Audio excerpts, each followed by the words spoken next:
This week's episode of The Chopped of Us was actually pretty good. This episode this week followed a flashback between Joel and Ellie explaining how Joel ended up taking the life of that therapist husband that we learned about earlier on in the season. They actually used this storyline in order to segue into how Ellie ends up finding out about how Joel unalived all the fireflies, so I think that's also interesting as well. But the darkest thing about this episode was definitely the fact that Joel chose to unalive the therapist husband solely because he felt like doing it. I mean, yeah, this guy was bitten and he definitely was a risk to the safety of both Joel and Ellie and the entire community of Jackson with his infection. However, all he wanted to do with his final moments was speak to his wife and at least hear her final words to him. And Joel was not going for that. I mean, he was straight up ready to whack this guy. And the craziest thing about this is that Joel literally did not have to do this. I mean, Ellie was basically begging the guy to let this man come back to see his wife one last time, but Joel wasn't going for it. He just unalived. And then when he makes it back to the community, he lies to the therapist and says that her husband took his own life, which causes Ellie to figure out the fact that he was lying about what happened in Salt Lake City. And Ellie kind of snitches on Joel here and straight up throws him under the bus, which is not out of character for her considering everything that's happened. But another thing I noticed about this episode was the fact that during it, Joel is genuinely the most emotional we've ever seen him in any different medium of the life. And that's honestly probably what I enjoyed most about this episode, was just the fact that we definitely get to see Joel at his most vulnerable, and it really explains just exactly why he's such an amazing, especially during that final conversation at the end that takes place during the ending in The Last of Us Part 2 video game, when Joel and Ellie finally have a conversation,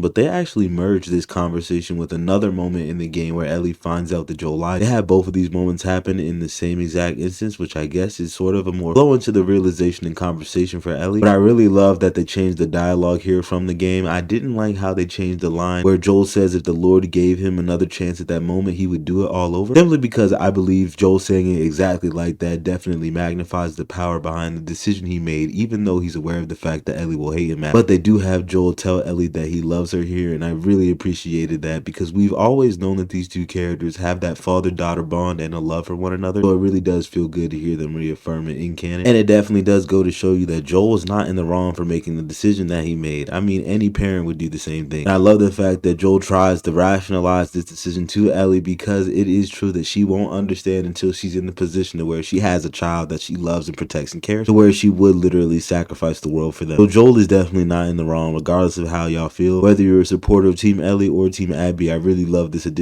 because it goes to show you that all of us would make the same. The emotion was truthfully there. It was hard for me to not tear up, especially knowing how everything ends for Ellie and Joel, especially in the moment where they cut back to present day Ellie walking with tears in her eyes. This is definitely my favorite episode of The Chopped of Us so far, and it's actually getting way less chopped. Like, I could see Bella Ramsey as Ellie in this episode more than any other point. She's definitely acting her ass off here, man. She's doing a great job, and we deserve to give her flowers, especially since it's been so much of the opposite and so many people hating on her.